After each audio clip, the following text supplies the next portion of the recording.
Doreen. Well, and I think we have the biggest Bluey fan in town, but before we get to the fourth guest, which is Honey Bunny? Honey Bun. That's the bear sitting, that's Hattie that you just heard there, along with her mom, Jessica, and then we have Jenny. Now, at Children's, they don't just treat physical illness, although we do talk about that a lot. They support the total well-being of the children and the family members, and the story that we have for you now is pretty much unimaginable loss.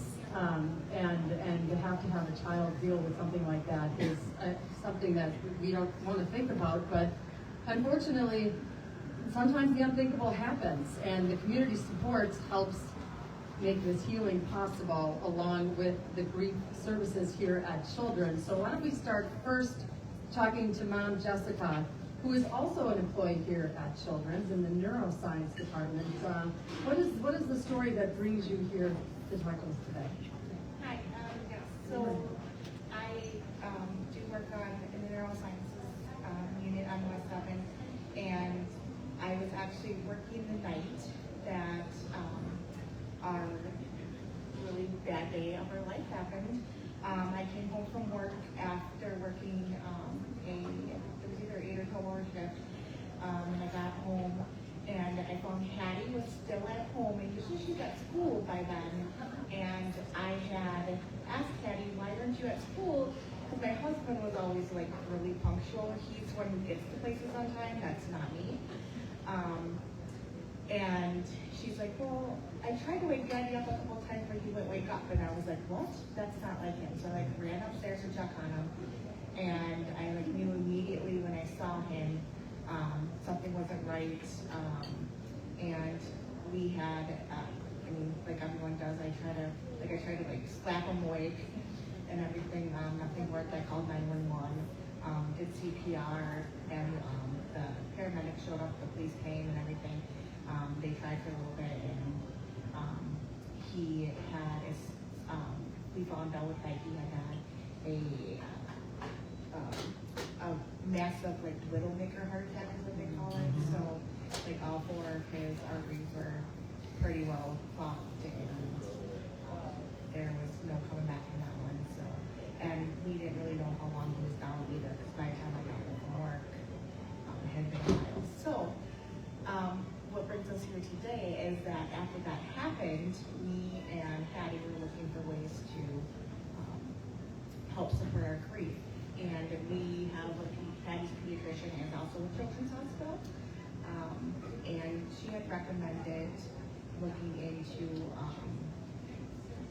the grief services here, and we found Grief Haven. And experiencing the same thing. And Hattie gets to meet with other kids her age, and they talk about their grief and what happened, and then the adults all get together in a separate room and we talk together. So we have also your summer one. We have also done 2 years of her summer camp. And that I was in the position of losing a child. Her name was Maddie. She had Dravet syndrome. 2 years later, from going through the support group here, I found the support I needed to become a mentor, and I was asked to become a volunteer. And from that point, I just kept working towards a position here. And now I can support families both here and there. Well, tell us exactly what the grief services does here. I mean, and we touched on it a little bit, but from your perspective. So the basis of the program is to support. And grief comes in many different forms. So we support not only Grief Haven, which is a community-based program, but we also go into NPS, and we do support groups there, because we know that all the kids can't always make it here. We also here do workshops, we do one-on-one counseling, excuse me, we do camps. There's a number of different programs that we do support all with grief. We'll be growing the program to support living loss. The program just keeps growing, and the need does too. And all of our programs are no charge. Well, you're doing a great job, because the young lady in front of us, Hattie here, is so adorable, and obviously she's overcoming her grief, and she's doing a great job with your special friend. Tell us the friend you brought with you today. And this is a Build-A-Bear. Did you make for your birthday? Yeah.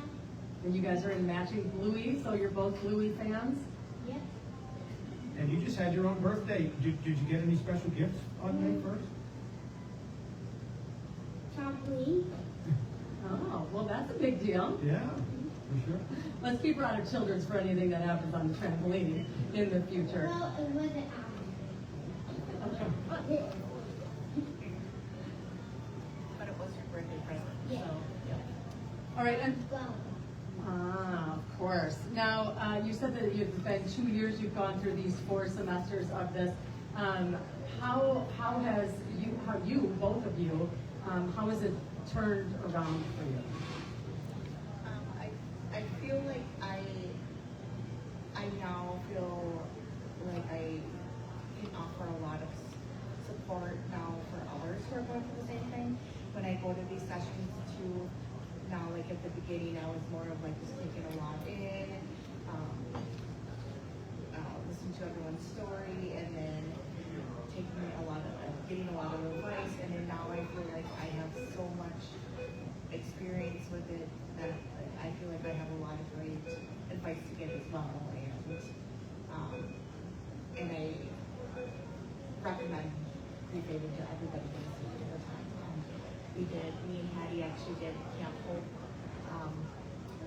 2 times, and both times we went, we talked about Grief Haven. I was like, if you guys live near Milwaukee, please go check it out. And I also talk about the camp a lot too. So, and I have so much great things to say. I don't know, I could go on forever.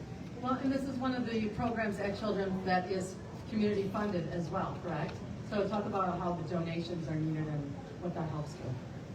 So because all of our services are no charge, and we want to continue to grow the program and support families, without the funding, we wouldn't be able to continue to do this. We have great donors, but the program needs more.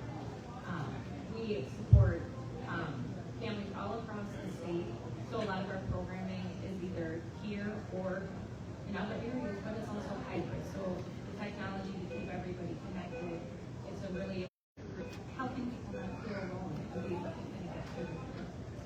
You can donate to not only Grief Haven, but Children's in general by calling 414-337-WKLH. That's 414-337-9554 to donate and make it possible for other families to benefit from grief services as well, Grief Haven. And I think if anybody is interested in getting support, they can just go to the children's website and search grief support, and they can find all of our different possible options. Well, thank you so much for joining us and for sharing your story, and happy belated birthday to you, Hattie. It's great to see you doing so well. And that's just one of the stories here at Children's Wisconsin as we roll through another Miracle Marathon with your help. Again, the number is 414-337-WKLH to donate. More from the 2026 Miracle Marathon coming up on Milwaukee's Classic Rock.